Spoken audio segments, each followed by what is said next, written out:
আমার দেওয়া কষ্টগুলো তোমার কাছেই ফেরত আসবে, হয়তো অন্য কোনো নামে, অন্য কোনো ঠিকানা থেকে, অথবা অন্য কোনো রঙের খামে।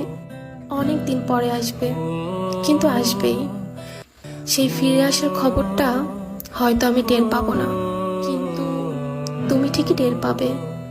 কিছু কিছু জিনিস না একদম ঠিকঠাক ফিরে আসে। সেই দিন হয়তো আফসোস নিয়ে বলবে, ইস, তার সাথে এমনটা করা ঠিক হয় নাই।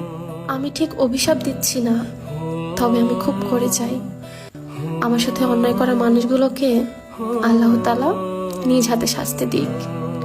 আজকে না হোক, আজ থেকে 5 বছর পর বা 1 যুগ পর তারা তাদের কর্মফল ভোগ করুক।